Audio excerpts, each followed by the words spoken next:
व्यक्ति, समाज और मन का दुख, इन बिंदुओं पर मैं थोड़ा थोड़ा कहूँगा। सबका अपना अपना व्यक्तित्व अपने पास है। निकटतम कौन है? आत्मा स्वयं। उसके बाद समाज है।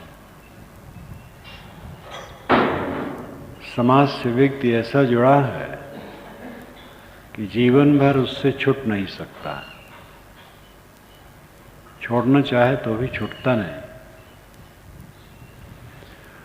और छोड़ करके उसका कल्याण भी नहीं। बस छोड़ने और ग्रहण करने में विवेक होना चाहिए। ऐसा समाज है जिसको छोड़ देना उचित है, ऐसा समाज है जिसको छोड़ना उचित नहीं। ऐसी संगत है जिसको छोड़ देना अति आवश्यक है, और ऐसी छोड़ देना उचित है। ऐसा समाज है जिसको छोड़ना उचित नहीं। ऐसी संगत है जिसको छोड़ देना अति आवश्यक है, और ऐसी संगत है जिसका जीवन भर छोड़ना महापाप होगा। कभी नहीं छोड़ना चाहिए। तो व्यक्तित्व अपना सबके निकट है। पहले हम व्यक्ति को सोचें। इतने लोग यहाँ बैठे, समाज है, लेकिन सबका अपना अपना जो व्यक्तित्व है वो अलग अलग है। और बहुत से व्यक्तित्वों का समागम समाज हो जाता है। व्यक्ति को जो अपने व्यक्तित्व को जो उठाता है,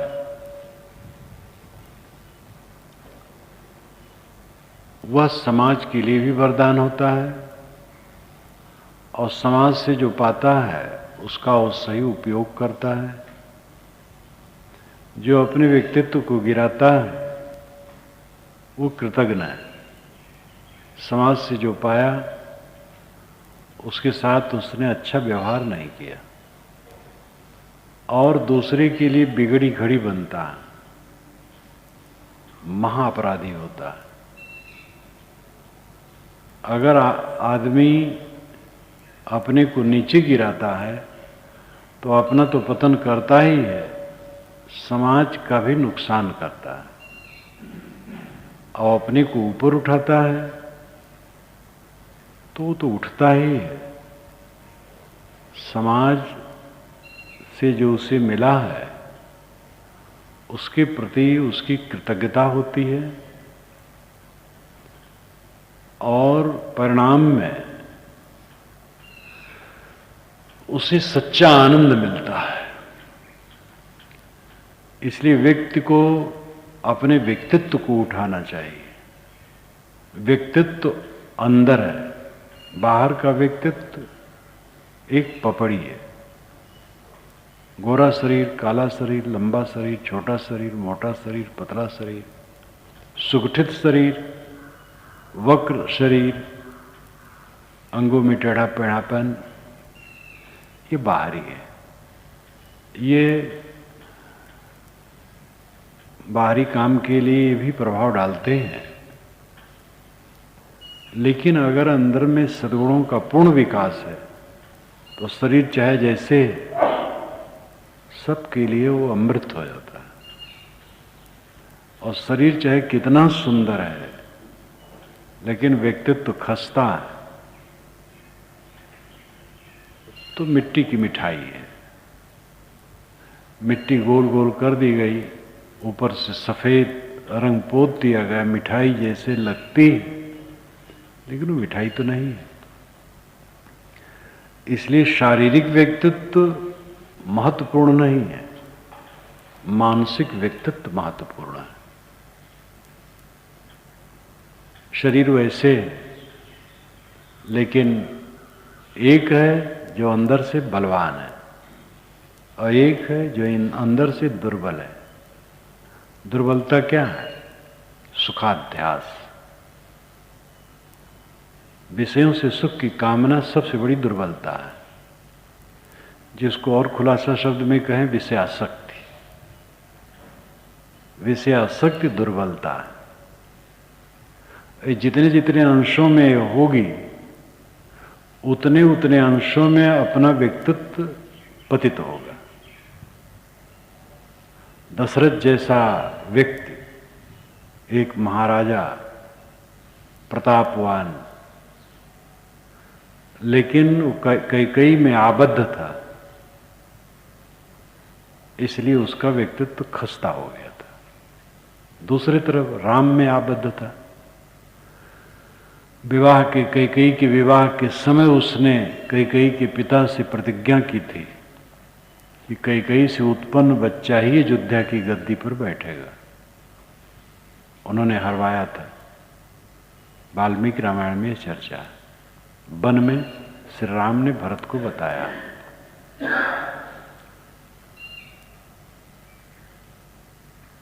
लेकिन आसक्ति थी राम के लिए, सब गड़बड़ हो गया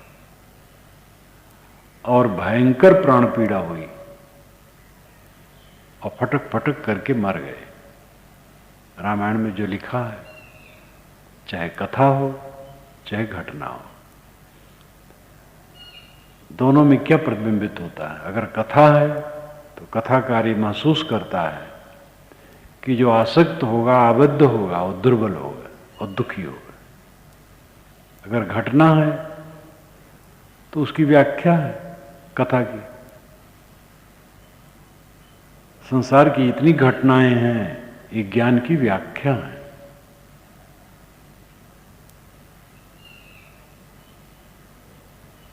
श्री राम और सीता, उनकी योग्यता के विषय में तो क्या कहना, लेकिन सोने जैसा दिखता हुआ मृग सीता को मोह लिया और कहा कि जैसे भी हो लाओ। श्री राम उतावले हो गए धुन्ना बाण लेकर। लक्ष्मण ने कहा सोने का मृग नहीं होता है महाराज, ये कुछ गड़बड़ है। कहना अब जैसे भी हो, मार के या जिंदे लाना है, सीता का बड़ा मन है। तो सीता ही नहीं, राम भी उसमें भ्रमित हुए और परिणाम भयंकर ताप हुआ। सीता हरण, राम का रोना, पीड़ा पीड़ा पीड़ा। और इसमें क्या आदर्श मिलता है? सीता हरी गई, घोर युद्ध हुआ, युद्ध में कोई आदर्श तो नहीं मिल रहा है। पीड़ा के सिवा क्या मिला? इस धरती आकाश के बीच में आदमी जो कुछ करता है वो कहीं अलग जाता नहीं, अपने ऊपर आता है। यम यमी संवाद जो ऋग्वेद में है, यम यमी भाई बहन, यमी का मन विचलित है। यमी कहती है यम एकांत प्रदेश है, समुद्र का किनारा है, चारों तरफ सूना साना है। मेरी तृष्णा है तुम्हारे लिए अंग मिलन की, यहां कोई नहीं देख रहा है, आओ। उसने कहा कैसे कहते हो वहां कोई नहीं देख रहा है? यहां तो असुर घूमते हैं। और उन्होंने स्पष्ट भी कहा, स्पष्ट गुप्तचर, गुप्तचर घूम रहे हैं। गुप्तचर कौन है? जो गुप्त रूप में सबके अंदर में चलता है, वो गुप्तचर है। हम जो कुछ करते हैं उसका साक्षी अंदर में बैठा है और उसको हम छिपा नहीं सकते हैं। छिपाने की चेष्टा जितनी करेंगे उतने वो उखड़ेगी। एक भोला आदमी टट्टी के पानी के नीचे डूब करके टट्टी किया, सोचा टट्टी ही पानी के नीचे दब जाएगी, लेकिन टट्टी पानी के ऊपर आ गई, उसके सिर पर तैरने लगी। गलत काम करके आदमी छिपाता है, लेकिन उसके सर पर वो गरजता है। चारों तरफ गुप्तचर घूमते हैं, चारों तरफ ईश्वर की दृष्टि है, चारों तरफ खुदा देख रहा है। इस सब का अर्थ क्या है? खुदा और ईश्वर और गुप्तचर, ये सब हमारा मन है, और जो कुछ हम करेंगे वो भरेंगे, उसको कोई काट नहीं सकता, कोई हस्ती नहीं है काटने वाली। ये जो धर्म वाले कहते हैं पूजा करो कट जाएगा, ये नाम लो कट जाएगा, ये प्रार्थना करो कट जाएगा, ये बहकाव है। पूजा प्रार्थना करना ठीक है, मानसिक संतोष थोड़ा होता है, पाप नहीं कटता है। पाप तो भोग करके ही क्षीण होता है, या ज्ञानोदय हो जाए और पाप ही बंद कर दिया जाए, और जो महापाप देहाभिमान है वो भी छूट जाए तो कल्याण है, उसको भोग नहीं। ज्ञानाग्नि से कर्म दग्ध होते हैं, जो शास्त्रों में कहा है वो झूठ नहीं। कबीर साहब ने कहा, तौलों तारा जगमगे, ज्योलों उगे न सूर, तौलों जीव कर्म बस डोले, ज्योलों ज्ञान न पूर। तारे तब तक टिमटिमाते हैं जब तक सूर्य उदित नहीं होता है। सूर्य के उदित होते ही वो सब क्षीण हो जाते हैं, उनके प्रकाश। जीव कर्म के बस तब तक डोलता है जब तक पूरा ज्ञान उदय नहीं होता है। पूरा ज्ञान उदय होना है, सब कुछ फीका हो जाना।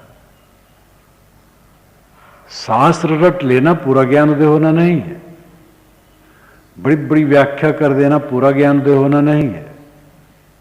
ये वाचिक ज्ञान है, शास्त्रीय ज्ञान है, बौद्धिक ज्ञान है। पूरा ज्ञान उदय होना है, सब कुछ तुच्छ हो जाए, अपनी गरिमा में प्रतिष्ठित हो जाए साधक, और सब फीका हो जाए। ये पूरा ज्ञान उदय होना है। जब पूरा ज्ञान उदय होता है तब जीव कर्म के बस डोलता नहीं। कर्म के बस डोलने का अर्थ क्या है? खिंचाव, मन का खिंचाव, विषयों के प्रति खिंचाव। विषय केवल काम भोग ही नहीं है, सम्मान भोग। सम्मान हमें मिले, महंत बन जाऊं, गुरु बन जाऊं, पूज्य बन जाऊं, लोगों में बड़ा बन जाऊं, घोर विषय आ सकती है। गुरु बनने में क्या मिलता है? चौधराना, और चौधराना नरक में डुबाने वाली है। चौधराना किसी कल्याण करने वाला नहीं। लोगों को हित मार्ग में लगाने के लिए शिक्षा दीक्षा ठीक है, लेकिन गुरु बनने की चेष्टा नरक में प्रवेश है। महंत बनने की चेष्टा नरक में प्रवेश करना, अपने को पुजवाने की चेष्टा नरक में प्रवेश करना है।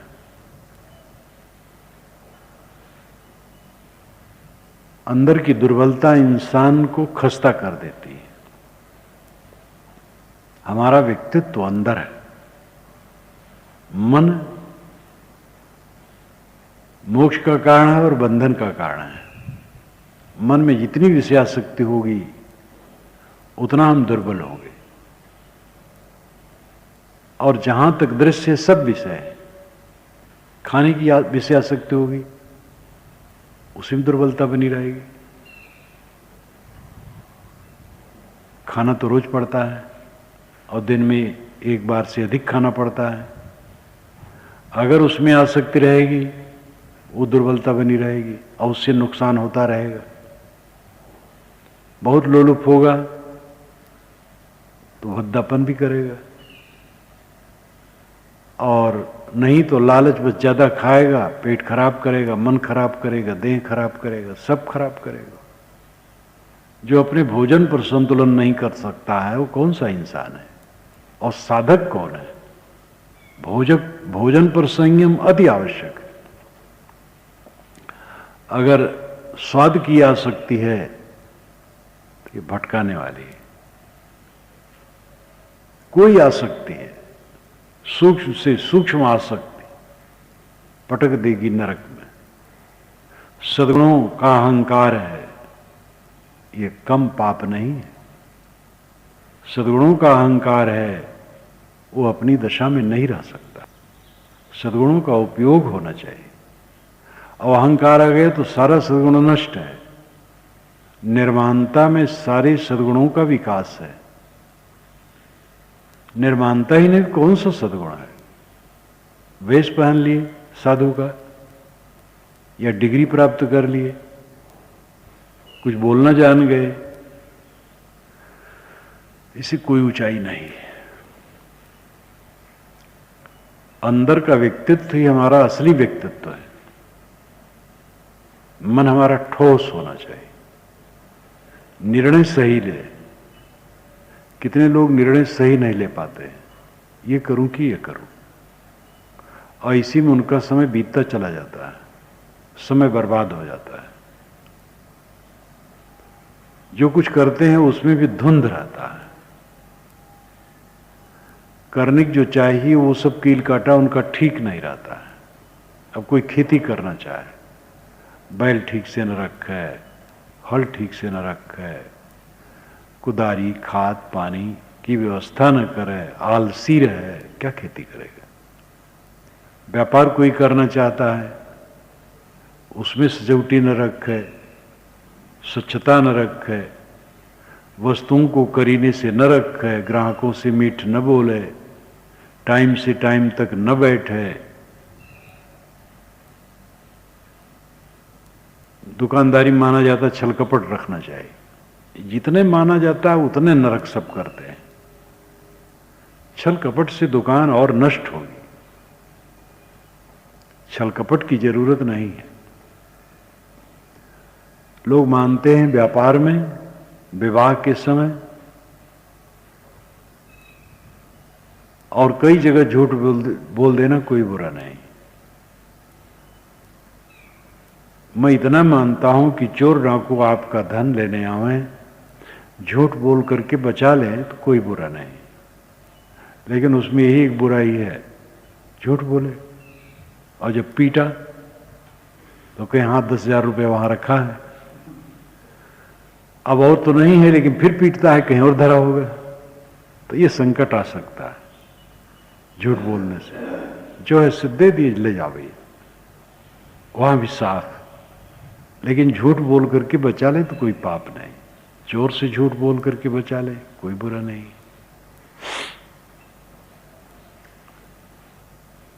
व्यापार में झूठ जो पहले से कमर कस लिए हैं गलत है। हाँ, यह है कि व्यवहार जितना होता है वो धूप छाया वाली होता है और जंजाल होता है। जितना साफ बन सके उसमें भी साफ रहना चाहिए, और ऐसा जो रहता है उसका व्यापार बढ़िया चलता है, नहीं तो थोड़े दिन में बैठ जाता है। सत्यता बहुत बड़ी चीज है। निर्णय सही लें और जो काम करें, साधना का काम है, कोई साधना का काम करे और साधना के जो अंग उपांग हैं उनका उपयोग न करे, कैसे साधना बनेगी? सेवा सबसे बड़ी चीज है किसी क्षेत्र में। आज पतन क्यों? ज्यादातर पतन सेवा का अभाव। अधिकतम अध्यापक पढ़ाना नहीं चाहते, अधिकतम क्लर्क काम करना नहीं चाहते, अधिकतम साधक साधना में पूरा तत्पर होना नहीं चाहते, अधिकतम मजदूर पैसा चाहते हैं, काम नहीं करना चाहते। मार्क्स ने कैपिटल में लिखा है कि अगर कंपनी की आमदनी घट गई तो वर्करों की तनख्वाह घटानी चाहिए। वे अर्थ के विद्वान थे, पागल नहीं थे। आजकल तो मार्क्सवाद का अर्थ है कंपनी बैठ गई है, फैक्ट्री बैठ गई है, तनख्वाह ज्यादा होना चाहिए, बोनस मिलना चाहिए, काम नहीं करना चाहिए। भारत वर्ष का तो कम्युनिस्ट यही है, काम नहीं करना चाहिए, उत्पादन चाहे जितना घट जाए, तनख्वाह बढ़नी चाहिए। ये पाप नहीं तो क्या है? साधना के अंग उपांग नहीं लेंगे तो साधना कैसे बनेगी? सेवा ही में जब छल कपट है, सेवा ही में जब दुराव छिपाव है, अंतःकरण शुद्ध कैसे होगा? सेवा में निश्चल रहो, समर्पित, नियमों में पक्के रहो। एक घर गृहस्थी का नियम है, इतने बजे सबको खाना है, उतने बजे सबको खा लेना चाहिए। एक बैठा है, आधा घंटा के बाद खाएंगे, सबको डिस्टर्ब होगा। ऐसे समाज की बात है। अपने को विलक्षण बनाने की चेष्टा, अपना पतन करना है। साधक कुछ हैं वो अपने को विलक्षण बनाने की चेष्टा करते हैं, और विलक्षण बनाते वहीं उनका नरक होता है। वो समझ नहीं पाते, धीरे धीरे वो गिरेंगे और पतित हो जाएंगे। अपने को समरस रखो। सब है, हम भी वैसे एक आदमी हैं। इसका सदैव ध्यान रखो। जब मैं किसी दूसरे समाज में गया, वहां के संत से मिलने के लिए पीछे हट करके बैठने की चेष्टा की। भोजन के समय आया, भक्तों के बीच में जाके बैठ गया। तब पकड़ करके लोग लाए, जहां बैठाना चाहे बैठाए, बैठ गया। लेकिन पहले संतों में नहीं बैठा, उनके छोटे साधुओं के पास भी नहीं था, भक्तों के पास बैठा, भक्तों के बीच में बैठा। मन होता है आगे बैठे, आगे बैठने में कुछ मिलने वाला है? अपने को सबसे पीछे और नीचे जब तक न करोगे, कल्याण की संभावना नहीं है। अहंकार सिर पर गरजता है, मन होता है हम सबसे बड़े माने जाए, यही अपना पतन है। तरने को है दीनता, डूबन को अभिमान। तरने के लिए दीनता है, डूबने के लिए अभिमान है। अगर डूबना चाहो अभिमान करो, तरना है तो दीन बनो, विनयी बनो। साधक में विनम्रता। साधक क्या, सब साधक है। घर में है, पिता विनम्र नहीं है तो पुत्र को क्या दे सकता है? पुत्र विनम्र नहीं है तो पिता के साथ क्या बर्ताव कर सकता है? पत्नी, पति, भाई, नौकर, स्वामी, स्वामी को विनम्र होना चाहिए। नौकर के प्रति रेतु करना, कटु कहना, ये कोई सभ्यता नहीं है। सब नौकर है, ये मानना चाहिए नौकर नौकर है, मैं नौकर हूं। नौकर से अपने को बड़ा नहीं मानना चाहिए, नौकर का आदर करना चाहिए। भारत के लोग विदेश की नकल करते हैं, खड़े खड़े पेशाब करने में, शराब पीने में, सिगरेट पीने में, और जो विदेश की अच्छाइयां वो नहीं लेते हैं। अनेक ऐसे देश हैं कि जहां के लोग नौकर हैं, तब जो काम करते हैं, जब काम कर लिए तो स्वामी के साथ बराबर बैठ करके बात करते हैं, वे आदर देते हैं, उनको छोट नहीं मानते। हमारे यहाँ तो घरों में जब सगे संबंधी आते हैं तो लोग नौकरों को हरदम सताए रहते, गाली देते हैं, डांटते रहते हैं, जिससे लगे कि ये बहुत बड़े आदमी हैं, और अपना छिछलापन और कुछ नहीं। तो ये बात हर जगह है, केवल साधु में नहीं, सब जगह विनम्रता की जरूरत है। हम चाहे अहंकारी हों, लेकिन दूसरे विनम्र की विनम्रता हमें अच्छी लगती है, तो हमारा अहंकार दूसरे को बुरा नहीं लगेगा। लेकिन अपना अहंकार बड़ा प्यारा होता है। अवक्रता होनी चाहिए, वक्रता नहीं, टेढ़ापन नहीं, कपट नहीं, छल नहीं, निश्चल हृदय। साधक का लक्षण है निश्चल हृदय। सरलता कहीं भी विकास और उन्नति का मूल है। सरलता नहीं रहेगी तो मत समझो कि लोग नहीं जानते हैं। जो जानने वाला हो तो अंदर में जानता है, वहीं खस्ता हो गया, फिर बाहर भी जानेंगे। अपने व्यक्तित्व को उठाओ। अपना व्यक्तित्व भीतर है, वो मन है। आत्मा साक्षी है, आत्मा निर्मल है। मन को ही ठीक करना है, आत्मा को कुछ ठीक नहीं करना। आत्मा कौन? मैं, दृष्टा। मैं तत्व जो है, ज्ञान तत्व, वो स्वभाव से ही निर्मल है। सारी गड़बड़ियां मैं जो देखता सुनता हूं और भोगता जानता हूं, उसमें जो छाया बनती है संस्कारों की, वही डिस्टर्ब करती है। उसी को शोधना है, साक्षी भाव से रहना है, मन को देखना है। आदमी रात दिन सोचता रहता, जो देखा है सोचता रहता, सुना है सोचता रहता, भोगा है सोचता रहता है। ये भयंकर रोग है, और बिना आसक्ति किए मिटे ये रोग मिटेगा नहीं। दिल्ली में था तो पाकिस्तान के किनारे से भारत के लोग आए थे। एक दंपति सरदार जी थे, वो हमारे विचारों में रमते हैं। उनकी पत्नी भी साधिका है। मैंने कहा बताओ साधना चलती है? खिन्न होकर के उन्होंने कहा जो कुछ देखती सुनती हूं उसी की याद होती रहती, मन बहुत ऊबा है। प्रपंच की याद। 2 दिन पूर्व मैंने कहा था कि हमारे चिंतन का विषय क्या होना चाहिए। हमारे चिंतन का विषय बोध होना चाहिए, वैराग होना चाहिए, भक्ति होना चाहिए, प्रपंच नहीं। तो मैंने उदाहरण दिया था कि मैं प्रथम साधना में संत समाज का भी ध्यान करता था। संत समाज में कभी कभी आ पाता था, तो जब जाता था तो ध्यान करता था, संत समाज में मानो में बैठा हूं, मन निर्मल हो जाता था। और विनम्रता के भाव का स्मरण करना, बोध मैं शुद्ध चेतन हूं, इस भाव की याद करना, वैराग संसार की नश्वरता का याद करना। सब कुछ परिवर्तनशील है। 20-25 वर्ष की पूर्व जो कुछ था आज मिट गया है।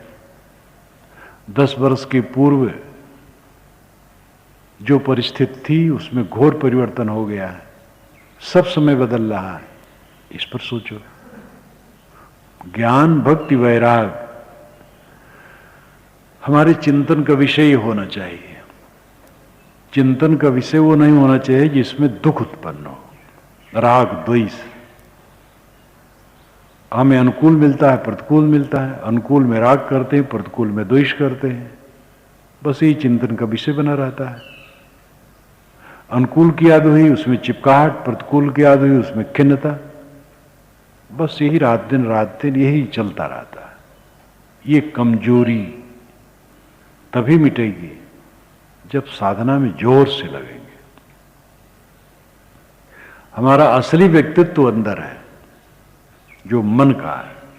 मन हमारा ठोस, दृढ़, सही निर्णयी और अपने निश्चित पथ पर वज्र की तरह रहना, अटल। वज्र बड़ा मजबूत होता था, वज्र बनाया जाता था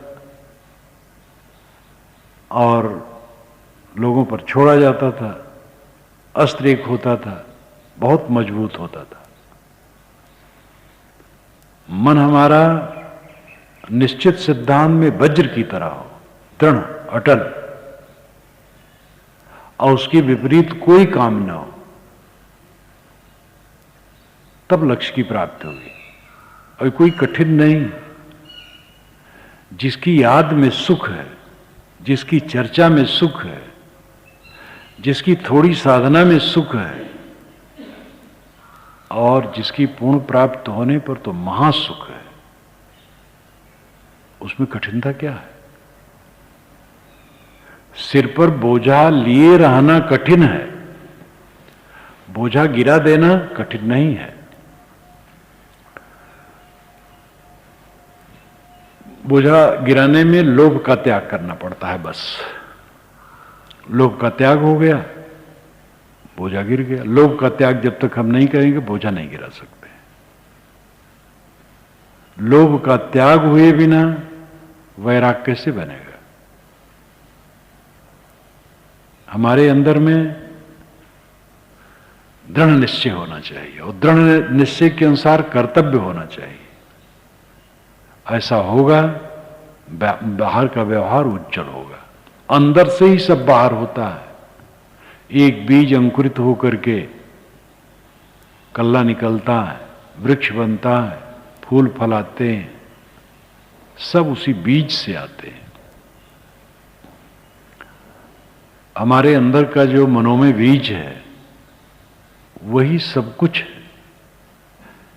उसमें जहर भी बन सकता है और अमृत भी बन सकता है। दोनों के बनाने में हम सर्वथा स्वतंत्र हैं।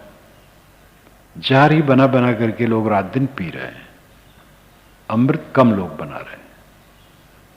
जो अमृत बनाते वही धन्य है। व्यक्ति समाज से जुड़ा है, समाज के साथ दुर्व्यवहार करके वो चाहे उसके व्यक्तित्व का कल्याण हो, कभी नहीं हो सकता है। समाज से हमें बहुत कुछ मिलता है। जो कुछ हम बोलते हैं समाज से मिला है, भाषा समाज से मिली है, ज्ञान समाज से मिला है। ये पूरा संसार एक विशाल किताब है। हम लोग जो किताब लिखते हैं वो तो उसकी छाया है। उसकी जरूरत इसलिए है कि बहुत सी छाया इकट्ठी कर दी जाती है और उसको पढ़ करके उन विषयों को हम जल्दी जल्दी जान सकते हैं। बस इतने पर है।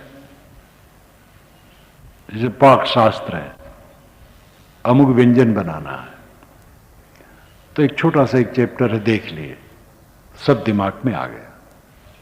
लेकिन उसमें व्यंजन नहीं आ गया, केवल ज्ञान हो गया। असली किताब ये विश्व है, ये संसार है। समाज से हम जुड़े हैं और समाज से अलग नहीं हो सकते। अलग, अपने को अलग करने की चेष्टा ही निष्फल है। हाँ, बस इतना ध्यान रखना चाहिए, जिस समाज से पतन है वहां से हटना चाहिए, जिस समाज से उत्थान है वहां लगना चाहिए, जहां से कल्याण उसको कभी नहीं छोड़ना चाहिए, चाहे जितने विघ्न पड़े। गुलाब के फूल में कांटे भी होते हैं उसकी डाली में, लेकिन कांटे के डर से कोई गुलाब का फूल छोड़ता नहीं। कमल के फूल लेने जाइए आप, पानी में घुसना पड़ेगा, और उसमें जो कमल की डंडी होती है रेशे वाली होती है, और जोंक लगती है, कीचड़ होता है। ये सब कठिनाई सह करके तब कोई कमल का फूल ला सकता है। बिना कठिनाई कोई काम नहीं होता है। और कठिनाई से जो डरता वो कायर है। कोई काम आज तक हुआ है बिना कठिनाई को झेले? कठिनाई को हर्षपूर्वक जो झेलता है वो अपने उद्देश्य में सही है। धान लोग काटते हैं, काटने क्या, पहले गोड़ते हैं, जोतते हैं, बोते हैं, निराते हैं, खाद पानी डालते हैं, रक्षा करते हैं, काटते हैं। हर्षपूर्वक जो झेलता है वो अपने उद्देश्य में सही है। धान लोग काटते हैं, काटने क्या, पहले गोड़ते हैं, जोतते हैं, बोते हैं, निराते हैं, खाद पानी डालते हैं, रक्षा करते हैं, काटते हैं। सब में तो कठिनाई है, लेकिन मन में उत्साह आता है, घर में धान आएगा। कष्ट होता है लेकिन दुख नहीं होता है, सुख होता है। धान काटते हैं, गर्मी है, कीड़े चढ़ते हैं शरीर पर, कष्ट होता है, लेकिन दुख नहीं, मन में हर्ष है, इतना धान होगा। तो कष्ट सहना चाहिए। बिना परिश्रम के कोई कुछ नहीं पा सकता है। समाज से हमें बहुत मिलता है, इसलिए समाज के प्रति हमें कृतज्ञ होना चाहिए। छोटे बड़े सब हमसे बड़े हैं। ये मन में अहंकार न करें, मेरी उम्र ज्यादा है, मैं ज्यादा जानता हूं, ज्यादा पढ़ लिख लेता हूं, ज्यादा व्याख्या कर सकता हूं, मेरी उम्र ज्यादा है, मेरी उम्र ज्यादा है, मैं साधु में पहले आया हूं। कुछ न सोचा, मैं सबसे छोटा हूं। अपने को छोटा मान करके चलने में अपना नुकसान नहीं, हित है। मर्यादा जैसी वैसे बरतना पड़ता है, एक मजबूरी है। मर्यादा जैसे हो, श्री रामराज साहब ने कहा, मर्यादा जही जौन विधि बरते तोन प्रमाण, जमा माई कछ फेर नहीं उज्जवल धर्म और ज्ञान। मर्यादा जहां जैसी हो वैसे बरते, जमा माई कुछ फेर नहीं, मूल में कुछ फेर नहीं है। एक गुरु है, चौकी पर बैठा है, शिष्य है, कीचड़ में खड़ा पानी दे रहा है, दोनों निष्काम हैं, तो दोनों एक स्थिति में, दोनों कृतार्थ है। केवल बाहर की मर्यादा है। शिष्य बीमार पड़ गया और वहां और कोई नहीं है, तो गुरु को चाहिए शिष्य को चौकी पर बैठा करके उसको नहलाए धुलाए, बिस्तर पर लेटाए, सेवा करे। सबका कर्तव्य है, जहां भी व्यवस्था है वहां सबको करना चाहिए। तो समाज की एक जिम्मेदारी है और सबको उसको स्वीकारना चाहिए। हम बैठे रहते और भोजन मिल जाता है, कोई भोजन बनाता है तब मिलता है, तो हमें भी कुछ करना चाहिए जिससे समाज के लिए सेवा हो। देखते हैं पूरा आश्रम साफ हो गया है, सुबह ही 5:30 बजे पूर्व ही सब साफ हो गया है, तो सफाई करने वाले साफ किए हैं, तो हमें भी कुछ करना चाहिए। तो जैसी जिसकी योग्यता हो, सेवा में पीछे न रहे। समाज से तोड़ करके हम अपने को नहीं रख सकते हैं, तोड़ करके रखेंगे तो हमारा विनाश होगा। संत समाज, सज्जन समाज, अच्छा समाज को छोड़ देना तो विनाश है। गृहस्थों को अपने परिवार में रहना पड़ता है, वहां एक व्यवस्था भी है। कोई कम सज्जन है, दुर्जन है, उसको हटा नहीं सकते। एक सज्जन ने मुझे लिखा कि मेरा अमुक पुत्र बड़ा उद्दंड है, मैंने अखबार में छपा दिया, इसका कुछ भी नहीं है हिस्सा। तो मुझे हंसी आई, तुम्हारा अखबार क्या काम करेगा, उसका तो है, वहां जन्मा है, ऐसा उबियाने से काम थोड़े चलता है। तो गृहस्थों में तो मजबूरी है, जो है निभाना है। अंत में वहां भी यदि खो जाता तो बांट दिया जाता है, अलग रहो भैया, पति पत्नी बांट लेते हैं, मजबूर हो जाते हैं। जब कहां तक निपटेंगे, एक साथ सड़ सड़ करके रहने क्या मतलब है। साधु समाज में फर्क है, कोई नहीं ठीक ठाक रह रहा है, चला जाए, स्वयं चले जाते हैं लोग, नहीं तो हाथ जोड़ लिया जाता, भैया चला जाओ। लेकिन परिवार में बड़ा मुश्किल है। तो परिवार और समाज वालों को चाहिए कि ऐसा वो काम करें जिससे समाज और परिवार रूपी भगवान को कष्ट न हो। भगवान कहाँ है, ये समाज ही तो भगवान है। व्यष्टि जीव है, समष्टि परमात्मा है, ये वैदिक भाषा है। व्यष्टि यानी अलग अलग, समष्टि समूह, अलग अलग सब जीव हैं और बहुत जीव इकट्ठे हो गए, बस परमात्मा है। सहस्रीर्षा पुरुषा सहस्राक्ष सहस्रपाद सभूमि विश्वतो वृत्वात् तिष्ठत दशांगुलम, ये जो ऋग्वेद में कहा गया है, ये समाज के लिए ही कहा गया है। उस विराट पुरुष के हजारों हाथ पैर सिर ग्रीवा हैं। सहस्रीर्षा पुरुष सहस्राक्ष सहस्रपाद, सभूमि, वह भूमि में पूरे भूमंडल पर वृत्त घेरे हुए है, लेकिन अतितिष्ठत, उससे भी ऊपर उठकर दशांगुलम, 10 अंगुल पर बैठा है। वेदों में लाक्षणिकता बहुत है। ये जो परमात्मा है पूरे भूमंडल में को घेरे बैठा है। पूरे भूमंडल में जाओ, हर जगह जीव है, लेकिन 10 अंगुल पर बैठा है। नाभि से नापो, 10 अंगुल के ऊपर हृदय है, सबके हृदय में बैठा है। समष्टि और व्यष्टि दोनों की व्यंजना है। यह विराट स्वरूप परमात्मा है जो पूरे भूमंडल को घेर के बैठा है। ये विराट स्वरूप परमात्मा कौन? जीव समष्टि। यानी जीवों की सामूहिकता, ये परमात्मा है जो पूरे भूमंडल को घेर के बैठा है। लेकिन व्यक्तित्व में अपना अनुभव क्या है? दशांगुलम, हृदय में स्थित है।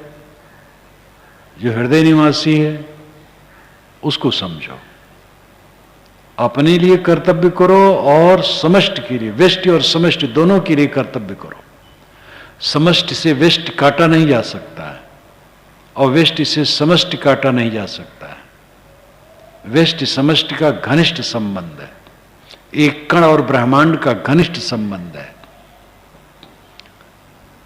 कुछ करोगे पूरे समाज में झंझना जाएगा, पूरे परिवार में झंझना जाएगा। अच्छा करोगे पूरे परिवार समाज में अमृत की तरंग उठ जाएगी। इसलिए बहुत सावधानी से करो, जो कुछ करो बहुत सावधानी से करो। समाज और परिवार के लिए अपना कर्तव्य समझो। समाज को पीड़ा न दे ऐसा काम करे, परिवार को पीड़ा न दे ऐसा काम करे। जब तुम काम चोर हो, बहानेबाज हो, विषयासक्त हो, सुखाध्यासी हो, अहंकारी हो, कटुभाषी हो, अमर्यादित हो, लोभी हो, क्षोभी हो, स्वयं दुखी रहोगे, परिवार को दुखी करोगे, समाज को दुखी करोगे। अब अगर शीलवान हो, क्षमावान हो, निष्कपट हो, निर्मल हो, सेवापरायण हो, साधनापरायण हो, स्वयं आनंदित रहोगे। अब आपसे समाज को, परिवार को आनंद मिलेगा। दूसरे को दुख दे करके सुखी नहीं रह सकते हो। पहली बात तो यह है कि दुखी हो तो दुख देते हो। सुखी आदमी दुख कैसे देगा? जब दुख है ही नहीं है पास में तो दुख देगा कैसे? जो कट बोलता है वो दुखी है, अशिष्ट बोलता है वो दुखी है, अवज्ञा करता है वो दुखी है। दूसरे को दुख दिया, अपना दुखी, दूसरे को दुखी। कैसे उसका कल्याण होगा, कैसे दूसरे को होगा? विष्ट के लिए क्या किया, समष्टि के लिए क्या किया, अपने व्यक्तित्व के लिए क्या किया, समाज के लिए क्या किया। ऐसा आदमी पतित होता है, दुखों में भटकता है। समाज के लिए अपने कर्तव्य हमें समझना चाहिए। ऐसी सावधानी से सुबह शाम तक बरतना चाहिए जिससे मेरे द्वारा समाज को, परिवार को असुविधा न हो, किंतु सुविधा हो, सुख, ये ध्यान में रखना चाहिए। और इसके लिए विनम्रता और निष्कामता ये मूल है। जो विनम्र होगा, निष्काम होगा, उसका सब काम बढ़िया होगा और समाज और परिवार के लिए भी सब काम सुखद होगा। मन का दुख मिटाना ही जीवन की पूरी सफलता का काम करना है। मैंने कहा था व्यक्ति, समाज और मन का दुख। सफल कौन है? जिसके मन में दुख नहीं, यह असंभव नहीं। सहज आदमी समझ नहीं सकता। मन तो हरदम दुखी रहता है, विद्वान का भी दुखी रहता है, धनवान का भी दुखी रहता है, और महात्मा कहलाने वाले भी कितने दुखी रहते हैं। जगत गुरुओं के तो मुकदमे चलते रहते हैं। एक जगत गुरु मर जाता है, मुकदमा खत्म नहीं होता है, दूसरा बैठता वो मुकदमा लड़ता है। महामंडलेश्वर दुखी, महातपस्वी दुखी, वेशधारी दुखी। तो साधु रहित जग खेद, भेष काज धारे अमित। साधु रहित जग खेद। श्री रामराज साहब ने पंचग्रंथी में कहा कि भेष और साधु में फर्क है। भेष काज धारे अमित। अमित कारणों से, अनेक कारणों से लोग साधु भेष धर लेते हैं। कोई उत्साह में, कोई किसी प्रकार खींच में, कोई किसी प्रकार। लेकिन साधु रहित जग खेद, जो साधु होता है वो जगत के दुख से रहित होता है। ये साधु का लक्षण है। संत कौन में इसलिए मैंने पहला वाक्य ही लिखा, जो दुखी न हो वो संत है। दुखी हो तो क्या संत है? किसी ने हमें कुछ कह दिया तो हम दुखी हो गए, तो कब कुमार भूमि मिलेगी जहां हम बैठे और कोई हमें कटु न कहे? किसी को ऐसा हुआ है? पूरी दुनिया में किसी को नहीं हुआ। सबको बोली, ताना, कटु, व्यंग, अपमान, भरी सभा में अपमान बड़ों बड़ों का हुआ है। श्री कृष्ण महाराज को शिषपाल जब गाली देने लगा है, पढ़ा जाए तो मालूम होता है इससे घटना घट रही। बड़े बड़े राजे महाराजे बैठे हैं, स्वयं वसुदेव भी बैठे हैं, और उसके रहते इस ग्वाले ये कृष्ण की पूजा, अग्र पूजा, ये युधिष्ठिर सठियाए भीष्म पितामह की बुद्धि नष्ट है, जो नहीं समझ पा रहे हैं। वो जो कहा है उसका व्याख्यान चला है, हद है। भरी सभा में रजवाड़ों के बीच में, और ये कृष्ण भी कैसा है, जैसे कुत्ता कहीं यज्ञ का अवशेष पा जाए चोरी से चाट ले तो बड़ा अपने कृतकृत माने, तो ऐसे कृष्ण मानता है। ये अगर ये बूढ़े और अज्ञानी लोग इसकी पूजा करने के तैयार हो गए तो ये भी अपने मान लिया कि हम कृतार्थ हो गए। लेखक ने तो ऐसा लिखा है, अद्भुत लिखा है, दुनिया में कोई ऐसा नहीं है जो अपमान न पाए। अपमान सम्मान में क्या धरा है? अपमान में बोलो कि अच्छा है। कीड़े पतंगे जा रहे हैं ज्योति में जलने के लिए, बीच में कोई पर्दा बांध दिया तो उसकी दया है। हमारा मन मान बढ़ाई में उसे फूलता रहता है बेकार में। अगर मान बढ़ाई कहीं घट जाए तो बहुत अच्छा है, अगर नहीं फूलता है तो हर्जी क्या है? तो दुखी न हो संत है, चाहे वो जिस वेश में हो, दुखी न हो संत है, और चाहे जिस वेश में हो दुखी हो संत नहीं। तो मन का दुख मिट जाना ये जीवन का फल है। मन का दुख कैसे मिटेगा? जब रात दिन इस पर हम काम करेंगे। जैसी कहे करे जो तैसी, राग द्वेष निर्वारे, तामे घटे बढ़े रतियो नहीं, यही विधि आप संवारे। जैसा कहे वैसा करे और राग द्वेष का निर्वार करे। राग और द्वेष ये दो गांठें हैं हमारे मन में। सुख मिलता है, दुख मिलता है, उसमें राग होता है, द्वेष होता है। बस इसी चक्के में हम घूमते रहते हैं। अनुकूलता मिली राग की, प्रतिकूलता मिली द्वेष की। बस अनुकूलता प्रतिकूलता, राग और द्वेष, इसको बढ़ा लिया जाए तो होगा पाप और पुण्य, अनुकूलता प्रतिकूलता, राग और द्वेष। हमारे पाप का परिणाम प्रतिकूलता, पुण्य का परिणाम अनुकूलता, और अनुकूलता में राग, प्रतिकूलता में द्वेष। ये 6 अरे का चक्र है। अरे जो चक्के में आड़ी तिरछी लकड़ियां लगी रहती, साइकिल में पतले पतले तार लगे रहते हैं। वलय को थामने के लिए वलय जो बाहर का घेरा है, परिधि, केंद्र जहां धुरा है, तो केंद्र और परिधि के बीच में जो लकड़ियां या तार या लोहे के छड़ लगे रहते हैं उनको अरे कहते हैं। तो 6 अरे के चक्र पर हमारा भवसागर घूम रहा है। पाप पुण्य, सुख दुख, राग द्वेष। पाप करेंगे, पुण्य करेंगे, पाप के फल में दुख मिलेगा, पुण्य के फल में सुख मिलेगा। सुख में राग करेंगे, दुख में द्वेष करेंगे। बस पाप पुण्य, सुख दुख, राग द्वेष, इसी में हम घूमते रहते हैं। इससे ऊपर उठना है। पाप तो करना नहीं, पुण्य करना है, लेकिन पुण्य निष्काम होकर करना। पुण्य क्या करना है? सहज कर्तव्य करना है। किसी की सेवा कर दी, कर्तव्य है अपना। संयम से रहा कर्तव्य है, संयम से खाया, संयम से पिया, संयम से बोला, मीठा वचन बोला, दूसरे का सत्कार किया, ये सब अपना कर्तव्य है। अब ये पुण्य हो जाए पुण्य, अपने न माने कि मैं पुण्य कर रहा हूं,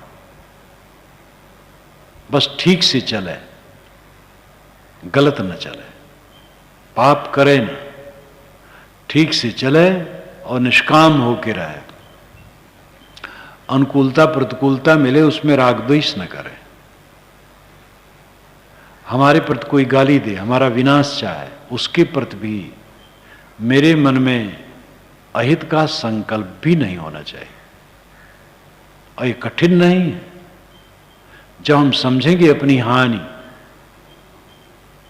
तो हम ऐसा कर लेंगे। अपनी हानि है ये अगर हम अपने विरोधी के प्रति अहित की कामना करते इसमें हमारी हानि है, हमारा मन पापी हो गया, हमारे मन में दाग लग गया। हमारा विरोधी है वो नहीं समझता है, हमें वैसे ही समझता है, या उसका निहित स्वार्थ है, सब प्रकार से वो दया का पात्र है। उसके प्रति अहित की कामना न हो।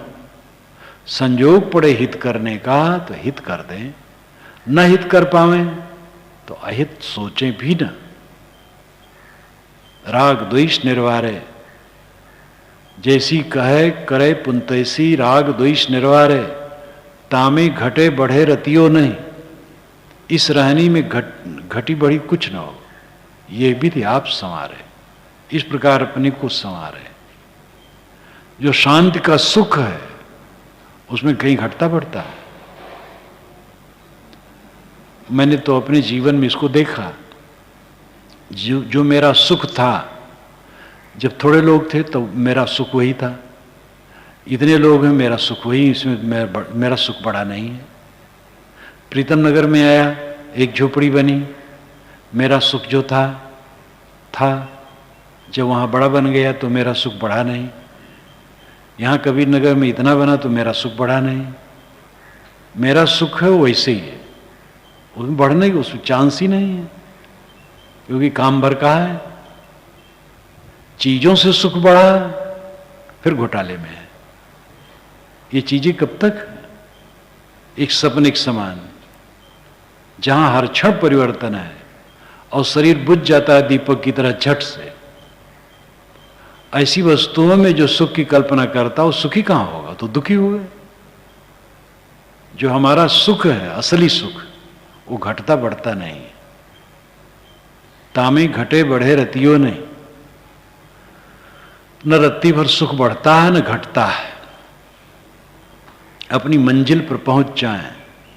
मंजिल क्या है? लोग बोले दुर गए कबीर, यह मत कोई कोई जानेगा धीर। ये बीजक का है, बीजक प्रामाणिक ग्रंथ है उनका। और वाणियां तो संकलन है। जिसे कबीर ग्रंथावली नाम से डॉक्टर श्याम सुंदरदास जी ने किया, डॉक्टर राम कुमार वर्मा संत कबीर नाम से किया, डॉक्टर पार्शनाथ तिवारी ने कबीर ग्रंथावली नाम से किया, माता प्रसाद गुप्त ने किया। ये सब संकलन है। जगह जगह से वाणियों को बटोर करके संकलित किया गया है। इसमें कच्चा पक्का सब है। लेकिन बीजक पंथ में सदैव से सुरक्षित है। विद्वान लोग उस पर ध्यान नहीं दे पाए, अब थोड़ा थोड़ा दे रहे हैं। ये विद्वानों की भयंकर त्रुटि है। और जो दिए हैं वो स्वयं लिखे हैं कि कबीर की जो असलियत है वो बीजक से आती है। तो ये बीजक की पंक्ति है।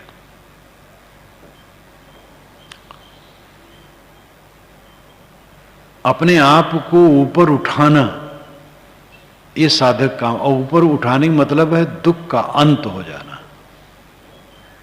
मानसिक दुख का अंत। मानसिक दुख का अंत होगा निष्काम निर्माण बनने से।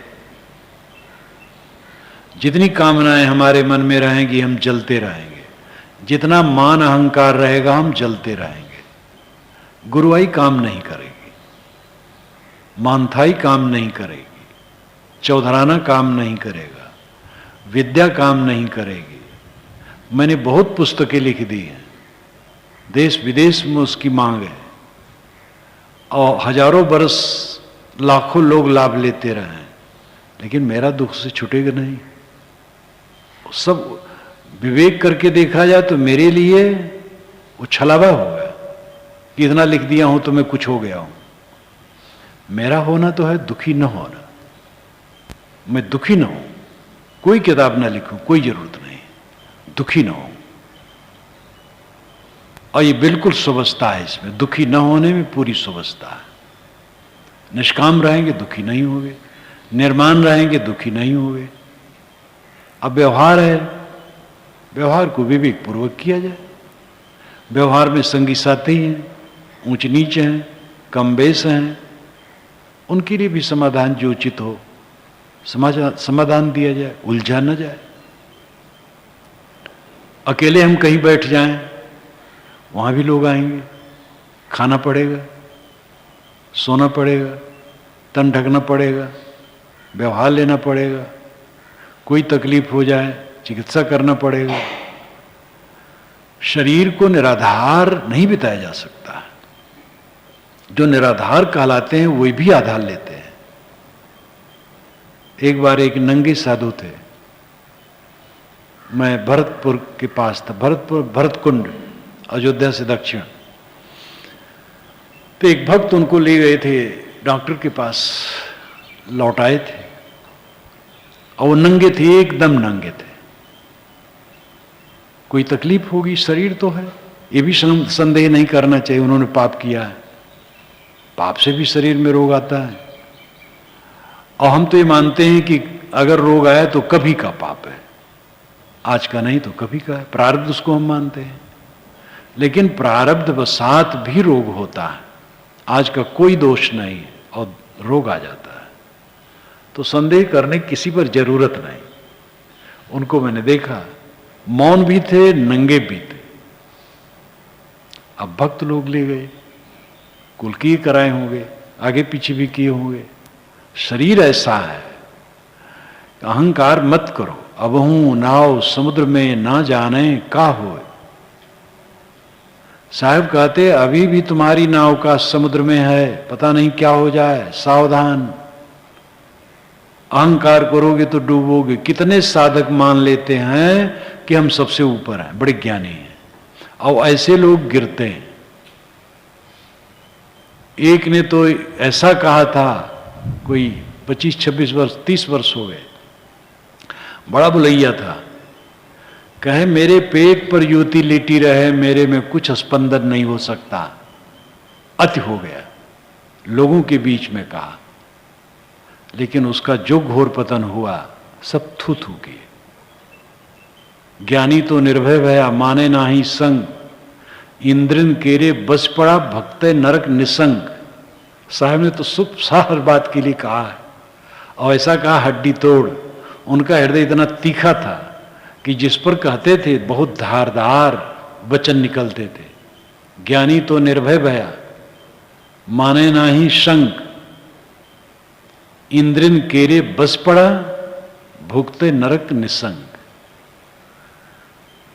मन को मृतक जान के मत कीजिए विश्वास, साधु तहां तक भय करें जहां तक पिंजर सांस। मन मर गया है ये जान करके विश्वास मत करना। साधु तहां तक भय करते हैं जब तक पिंजर में सांस चलती, सदैव सावधान। इसलिए विनम्रता और निष्कामता जो कोई साध ले, उसका दुख दूर हो जाएगा। लेकिन जंजाल इतना मन का है, इतना कहो सुन लेने से तुरंत साफ नहीं हो जाता है। कटहवाबास और सरलबास आप दोनों देखे होंगे। सरलबास होता है जड़ काट और निकाल लो कोठी से, किसी से लगाव बजाव नहीं। कटहवाबास होता है एक की शाखा दूसरे में उलझी रहती है, ऊपर से नीचे तक शाखा काट करके तब जड़ काट करके निकालना पड़ता है। ये मन में इतनी गांठें हैं, इतने कांटे हैं, इतने रोग हैं कि खास शुद्ध निर्णय की बात सुन करके उस समय संतोष मिल जाएगा, लेकिन वो कटावा बांस फिर खड़ा होगा सामने, मन फिर उलझाएगा। जब इसमें बिल्कुल समर्पित हो जाओ, दंपति का संबंध निपट नहीं सकता जब तक एक दूसरे को समर्पित ना हो। पति पत्नी समर्पित ना हो एक दूसरे को, गृहस्थी कैसे चलेगी?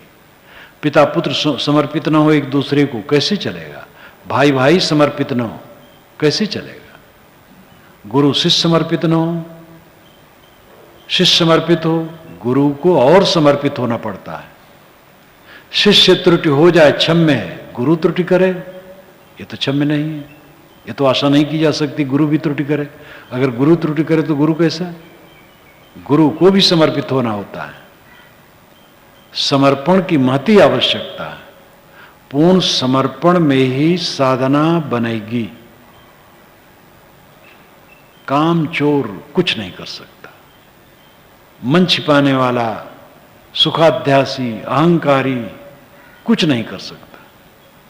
वो भले वचन हाँकता रहे, उसके वचन ही उसको ठगेंगे, उसको धोखा देंगे। मन का दुख मिटाना ये हमारे जीवन की सबसे बड़ी साधना होगी। इसको कौन सोचता है? मन सबका फोड़ा बना है और सब जलते हैं मन में, लेकिन उसके लिए होशवासी नहीं, असाध्य बीमारी है। सन्निपात में दुख होते हुए भी सन्निपात ग्रस्त आदमी को कुछ समझ में नहीं आता है। सारा संसार सन्निपात ग्रस्त है। हम और आप सब कितनी मात्रा में कौन है, बस मात्रा का फर्क है। सन्निपात ग्रस्त सब है। अपने सन्निपात को जो काट दे वो संत है। कुछ है नहीं संसार में। जिसको आज समस्या मानते हो 4 दिन के बाद तुच्छ है। 20, 30, 40, 50 वर्ष के पूर्व की समस्याएं आज कुछ नहीं। कल की समस्या आज कुछ नहीं है। आज की समस्या भी कुछ नहीं है। समस्या मान करके आदमी एकदम उद्वेलित है। समस्याओं से हमारा चित्त ऊपर उठना चाहिए। व्यक्ति, समाज और मन का दुख, ये 3 सामने हैं। हमारा अपना अपना व्यक्तित्व सबका है जो सब समय साथ में है। इससे अलग नहीं हुआ जा सकता है। समाज से अलग होकर के भी हम अलग नहीं हो सकते। समाज में लेना देना पड़ेगा, अदलू बदलू की दुनिया। इसलिए शुभ दो शुभ लो, अपने को संभालो, अंदर से उठाओ, सच्चे रहो, ईमानदार रहो, समर्पित रहो। जहां रहो सेवापरायण रहो। जिस क्षेत्र में रहो कर्तव्यनिष्ठ रहो, तत्पर रहो। छोटा छोटा भी काम में ढील न करो। कोई काम करो ढील नहीं, सफाई में कसर नहीं। उठो बैठो वहां गलत न करो। बिस्तर से उठो, बिस्तर साफ मोड़ो, बिस्तर के आसपास गंदगी न हो। दातून मंजन करो तो झाग हाथ पर गाल पर न बहे। ठीक से करो, सावधानी से करो। स्नान करो सावधानी से। स्नान करके बर्तन साफ करो, गंदा बर्तन मत छोड़ो।